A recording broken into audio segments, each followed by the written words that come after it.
வணக்கம் ஜெயமுருகன் சார். வணக்கம் சார். எப்படி இருக்கீங்க? நல்லா இருக்கேன். தூத்துக்குடி மாவட்டம் சாத்தான்குளம் பக்கத்துல தோப்புவளம், அது எனது சொந்த ஊரு. 20 வருஷமா ரியல் எஸ்டேட் தொழில் பண்ணிக்கிட்டு இருக்கேன். நீங்க பேய் வீடு எல்லாம் வாடகைக்கு பிடிச்சு கொடுக்குறீங்களா? ஆமா, பேய் வீடு கூட நம்மகிட்ட நிறைய இருக்கு. உண்மையிலேயே இருக்கு. பேய் வீடுக்கு கமிஷன் முற்றிலும் இலவசம். யார் யாருக்கு இலவசம்? வரவங்களுக்கு இலவசம் தான். வாடகைக்கு வர்றோம். வாடகைக்கு வரவங்க 10,000 ரூபாய்க்கு ஒரு பேய் வீடு முடிச்சு கொடுத்தா 10,000 கமிஷன் வாங்க மாட்டேன், இலவசம். என்னென்ன மாதிரி பேய் வீடு எல்லாம் இருக்கு? பொதுவா என்னென்னமோ முனி சனி நிறைய சொல்லுவாங்க. அதுல நம்மகிட்ட இருக்கிற ஸ்பெஷல் என்னன்னு கேட்டீங்கன்னா, ஒரு வீட்டுல குடி வைக்கிறோம், அவங்க இறந்துடுறாங்க, சூசைட் பண்ணிடுறாங்க, இல்லைன்னா அவங்க குடும்பத்துல சந்தையில கத்தி குத்து வெட்டு இதுல இறந்து போயிடுறாங்க. இறந்துறாங்க அது பேய் வீடு தான். பேய் வீடா மாறிடும். ஆமா, முத்திரை குத்திடுவாங்க. அந்த வீடு கொள்ள 3 மாசம் 6 மாசம் கூட சும்மா இருக்கும், அப்படியே கிடக்கும். அப்ப அதுக்குதான் நான் ஏற்கனவே கடந்த 2-3 வருஷத்துக்கு முன்னால ஒரு போஸ்டர்ஸ் விட்டுனேன். இந்த மாதிரி பேய் வீடுக்கு கமிஷன் முற்றிலும் இலவசம். நல்லா அது கொஞ்சம் ரிச் ஆச்சு. எதிர்ப்பு எனக்கு வந்துச்சு. என்ன மாதிரி எதிர்ப்பு? அந்த மாதிரி கவுஸ் ஓனர், நீங்க எப்படி பேய் வீடுன்னு சொல்லி போஸ்டர்ஸ் விட்டுறீங்க, நீங்களா பேய் வீடுன்னு பட்டம் வச்சு நீங்களா கிளப்பி விடுறீங்களா அப்படின்னா சார், நான் அப்படி சொல்ல உள்ள அந்த ஏரியா ஆளு பேசுறாங்க, நான் சொல்லல பேய் வீடுன்னு சொல்லி. அந்த ஏரியா மக்கள் வசிக்கிற மக்கள் சூசைட் பண்ணி இறந்து விட்டாங்க. அந்த வீட்டுல முனி இருக்கு. நைட்டு 9 மணிக்கு மேல கொலுசு சவுண்டு கேட்கும். நைட்டு அப்புறம் 2 மணி 3 மணிக்கு ஓலையிற சவுண்டு கேட்கும். அப்படிலாம் மக்கள் சொல்றாங்க. அதனால இன்னொரு விஷயம் என்னன்னு கேட்டீங்கன்னா, பேய் வீடுங்கிறதுக்கு நான் எதுக்கு போஸ்டர்ஸ் ஒட்டினேன்னாவே, அந்த மாதிரி ஏகப்பட்ட வீடு என்கிட்ட இருக்கு. ஒரு 10 வீடு கைவசம் இருக்கு. 10 வீடு வச்சிருக்கீங்க? 10 வீடு இருக்கு என்கிட்ட. அது விரும்பி வர்றாங்க. சார் எனக்கு பேய் வீடு வேணும் அப்படிம்பாங்க. வாங்க, கூட்டு போய் முடிச்சு விட்டுருவேன். தேடி வர ஆரம்பிச்சிட்டாங்க. ஒரு பேய் வீட்டை எவ்வளவு நேரத்துல பிடிச்சு கொடுப்பீங்க? 1 hour. வெறும் 1 மணி நேரத்துல அமைச்சு கொடுத்துருவேன். அது எப்படி 1 மணி நேரத்துல முடியும்? 10 வீடு கைவசம் இருக்குல்ல, 10 வீடும் காட்டுவேன் என் கஸ்டமருக்கு. ஒரு வீடு பாக்குறதுக்கு கரெக்டா 10 நிமிஷம் தான் எனக்கு. பக்கத்துல ஒரே ஊருக்குள்ள ஒரு தெரு தள்ளி இருக்கும். சல்லு போக வேண்டியது, சாவி இருக்கும், அங்கேயே வாங்கி திறந்து காட்ட வேண்டியது. ஒரு அரை மணி நேரத்துல 2-3 வீட காமிச்சிருவேன். அதுல ஒரு அட்வான்ஸ் போட்டு போயிருவாங்க. வாடகைக்கு இருக்கிறவங்க திடீர்னு இறக்குறதுனால ஹவுஸ் ஓனர்ஸ்க்கு என்னென்ன பிரச்சனை? திடீர்னு இறக்குறதுனால 1 மாதம் 2 மாதம் 3 மாதம் ஆளு வர்றது கொஞ்சம் யோசிப்பாங்க. அப்புறம் ஆளு அது நாங்க இருக்கோம்ல, நான் பாத்துக்கிறேன். ஆமா, நம்ம கூட்டு போய் சுட்டுருவோம். அப்பா இந்த மாதிரி பேய் வீடுதாப்பா, சூசைட் பண்ணி இறந்த வீடுதான், நான் பாத்துக்கிறேங்க, பேயாவது பண்ணாங்கட்டியாது அப்படின்னு சொல்லி தைரியமா குடி இருக்கிறவங்க இருக்காங்க. ஒருத்தர் இறந்துறாரு சூசைட் பண்ணியா, ஒரு தூக்கு மாட்டி இறந்துறாரு. அவர் ஆவியா உலா வந்துகிட்டே இருப்பாரு. அந்த வீட்டுல ஜாலியா உலா வந்துகிட்டே இருப்பாரு. ஜாலியா? ஆமா, ஜாலிதான். அது வீட்டுல ஜாலியா இருப்பாரு. சரி, அவர் சுத்திக்கிட்டே இருப்பாரு. ஆளுநாள கவுஸ் ஓனர் பெரிதும் பாதிக்கப்பட்டு, தம்பி என்னையா இது 6 மாசம் ஆச்சு வீட்டுக்கு ஆள் வரவே இல்லை, சும்மாவே இருக்கு, ஆள் கூட்டுவாயா அப்படின்னு ரொம்ப பேர் சொல்லுவாங்க, புலம்புவாங்க. நம்ம அதுக்கு தகுந்த மாதிரி ஆளை உடனே அமைச்சு கொடுத்துருவோம். உங்களுக்கு முதல்ல அந்த ஐடியா எப்படி வந்துச்சு? முதல்ல ஐடியா வீடு நிறைய வீடு காலியா இருந்துச்சு. அப்ப இதுல கொஞ்சம் விசித்திரமா பண்ணணும், தனித்துவமா பண்ணணும் அப்படின்னு 100 லிட்டர் போஸ்ட் போட்டேன். என் போட்டோ போட்டேன். 100 லிட்டர் போஸ்ட் போட்டு ஊர் முழுக்க ஓட்டினேன். இந்த மாதிரி வாடகை வீடு, ஒத்து வீடு 1 மணி நேரத்துல அமைத்து தரப்படும். பேய் வீடுகளுக்கு கமிஷன் முற்றிலும் இலவசம் அப்படின்னு சிட்டி முழுக்க ஓட்டினேன். அதுக்கு பிறகுதான் அந்த வீடு பூரா போச்சு. அந்த போஸ்ட பார்த்த பிறகுதான் கஸ்டமர் நிறைய கேட்க ஆரம்பிச்சாங்க.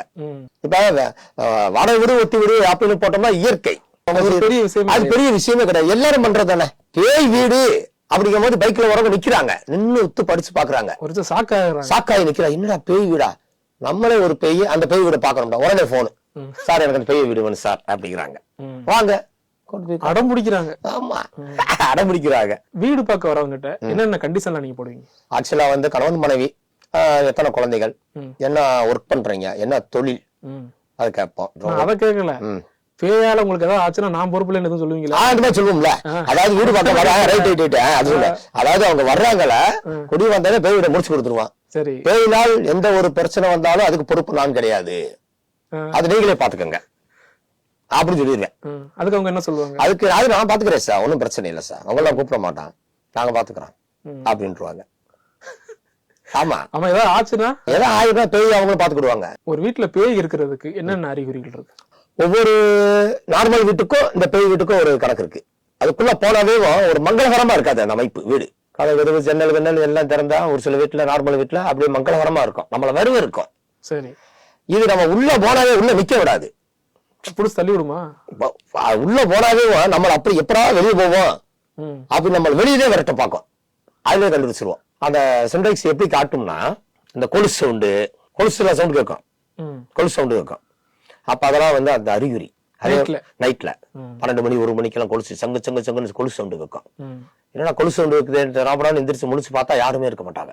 மறுபடியும் வந்து கதவை அரைச்சிட்டு அவர் படுத்தாரா மறுபடியும் அந்த சவுண்டு சங்கு சவுண்டு இருக்கும். அதெல்லாம் அந்த அறிகுறி. உங்களுக்கு கேட்டிருக்க? எனக்கு பொது ஹவுஸ் புரோக்கர்ஸ் எல்லாம் என்ன மாதிரி போய் சொல்றாங்க? குடி வைக்கிறதுக்காக வந்து வீடு நல்ல விடுங்க, ராசியான விடுங்க. இந்த வீட்டுக்கு வந்து ஒரு 6 மாசத்துல இதுக்கு நான் தான் குடி வச்சேன், சொந்த வீடு வாங்கிட்டு போயிட்டாரு. சரி. குடி வந்து 3 மாசத்துல கவர்மெண்ட் வேலை அரைச்சு போச்சு அவன் மகனுக்கு. அப்ப இந்த வீடு ஒரு அமைப்பு ராசி அப்படின்னு சொல்லி சொல்லுவாங்க. ஆனா நீங்க இப்படி சொல்றது இல்ல. நம்ம என்ன செய்வோம்னா வீடு நல்ல வீடு, மனைவி சாஸ்திரம் படி கரெக்டா இருக்கு. மனைவி சாஸ்திரம் தான் மெயின். ஒரு வீட்டுக்கு நுழையிறோம்னா அக்கில கிச்சன் இருக்கணும். அப்படி ஒவ்வொரு கண்டிஷன் இருக்கு. அந்த மாதிரி மனைவி சாஸ்திரம் கரெக்டா இருக்கு, வீடு நல்ல வீடு வாங்க, அவ்வளவுதான். இதோட முடிச்சுக்கிறேன். அதோட முடிச்சுக்கிறேன் சிம்பிளா. இப்ப நான் தான் உங்க கஸ்டமர்னு வைங்க, எனக்கு பேய் வீடு வேணும், என்கிட்ட நீங்க எப்படி பேசுவீங்க, என்ன எப்படி டீல் பண்ணுவீங்க? உங்களை நான் கூட்டு போய் ஒவ்வொரு ரூம் போய் நான் சுத்தி காட்டுவேன். இது பெட்ரூம் அட்டாச்சு, இது பூஜை அறை, இது கிச்சனு, இது டைனிங் ஹாலு, இது ஹாலு எல்லாம் காமிப்பேன். காமிச்சிட்டு இல்ல நீங்க குடியிருக்க போறீங்க. ஆக்சுவலா வந்து இந்த வீடு வந்து பேய் வீடு. இந்த வீட்டுல வந்து ஏற்கனவே வந்து பேய் உலாவிக்கிட்டு இருக்கு. அதனால வந்து வாடகை விளைவு, அட்வான்ஸ் விளைவு, இனி பேயாச்சு நீங்களாச்சு, நன்றி வணக்கம் அப்படி வந்துடுவேன். ஒரு வீடு பேய் வீடா மாறிடுச்சுன்னா அந்த அக்க பக்கத்துல உள்ளவங்க எல்லாம் என்ன பேசுவாங்க, அதை பத்தி எப்படி எல்லாம் வதந்தியை கிளப்புவாங்க? இந்த பொழுதுபோக்கு இல்லாம வேலை இல்லாம உட்காந்துருப்பாங்களா அவங்க பேசுறத. இந்த மாதிரி வந்து இந்த வீட்டு அவர் இறந்து விட்டாரு, சூசைட் பண்ணி தூக்கு மாட்டி, அந்த வீடு பேய் வீடு, இந்த வீட்டுக்கு எவன் வர போறானா, என்ன செய்ய போறானா அப்படின்னு பேசுவாங்க. பேய் ஏன் பங்களாலேயே குடியிருக்கு, ஏன் ஓட்டு வீடு குடிசை வீடுக்கெல்லாம் போகாதா? நீங்க கேக்குற கரெக்ட். அங்கேயும் இந்த மாதிரி ஒரு சம்பவம் நடந்தா அங்கேயும் பேய் இருக்கும். குடிசை வீட்லயும் இருக்கும், தகர வீட்லயும் இருக்கும். ஆனா இந்த சம்பவம் நடந்து அங்க ஒரு மரணம் ஏற்பட்டால் அப்படின்னா கண்டிப்பா அங்க இருக்கும். நீங்க குடி வச்ச ஆட்கள் யாராவது பேய பாத்துருக்காங்களா? ஒரு நபர் சொன்னாரு, நான் பேசுனேன் அப்படின்னாரு. பேய்கிட்ட பேசுனேன்னாரு. என்ன பேசுனாரா? நான் இங்க ஜாலியா சுத்திக்கிட்டு இருக்கேன், இங்கே வந்து ஏம்னாலே என்னை குடியிருக்க அப்படின்னு பேய் கெடிச்சான். அதுக்கு இவர் என்ன சொல்லியிருக்காரு, நானும் பேய்தேன், நான் அதனால துணிச்சு எல்லாம் வந்து இங்க வந்து குடியிருக்கேன், நான் எதுவுமே செய்யலையா? ஒண்ணுமே செய்யல, நீ இரு நானும் இருக்கேன், நான் 2 பேரும் ஃப்ரெண்ட்ஷிப் ஆயிக்கணுமே பேய்கிட்ட இவர் கேட்கிறாரு. பேய்கிட்டே ஒரு பேரம் பேசுறாரு. வேற ஏதாவது நடந்திருக்கு அந்த மாதிரி? உங்களுக்கு பேய்னா பயமா? எனக்கு பேய்க்கு பயம் இல்லையா, எனக்கெல்லாம் பயமே கிடையாது. அந்த வீட்டுக்கு தைரியம் உள்ள சுத்திடலாம், எல்லாம் உள்ள போவேன் வருவேன், நான் பாடு போவேன். நைட்டு கூட போவீங்களா? நைட்டு 6 மணிக்கு பிறகு வீடு அலோடு இல்ல. நைட் 6 மணிக்கு பிறகு வீடு காட்ட மாட்டோம், லைட் பத்தி காட்ட மாட்டோம். நீங்க ஒட்டின போஸ்டர்ல நீங்களே பேய் மாதிரி இருக்கீங்க சொல்றாங்களா? அது எல்லாரும் சொல்லுவாங்க. அத பத்தி நீ ஃபீல் பண்ண? அதற்குள்ள நான் கவலையப்பட மாட்டேன். விமர்சனம் என்ன வேணும் அதையும் சொல்ல. அது விமர்சனம் கிடையாது, சும்மா ஜாலியா சொல்றாங்களே. என்கிட்ட 2 பேர் கேட்டாங்க, என்னங்க நீங்களே பேய் மாதிரி இருக்கீங்க போஸ்ட்ல அப்படிங்கும் போது, அதனால பேய் விட முடிச்சு தரேன். மனிதனா பிறந்த எல்லாரும் பேய் தான். நீங்களும் பேய் தான், நானும் பேய் தான். அப்படி சொல்ல பேய் மாதிரியே சிரிக்கிறீங்க. இந்த புக்கு ஞாபகம் இருக்கா? ஆமா. பேய் வீடு வாடகைக்கு கிடைக்கும். போன வருஷம் உங்க வந்து பேட்டி எடுத்திருந்தோம். இதுக்கப்புறம் என்ன ரெஸ்பான்ஸ் இருந்துச்சு? இது வந்ததுக்கு பிறகு ஏகப்பட்ட ஆஃபர் எனக்கு வந்துச்சு. இப்ப வீடியோ மூலமா வர போறீங்க. இதான் ஃபர்ஸ்ட் இன்டர்வியூவா? இதே ஃபர்ஸ்ட் இன்டர்வியூ. வீடியோ.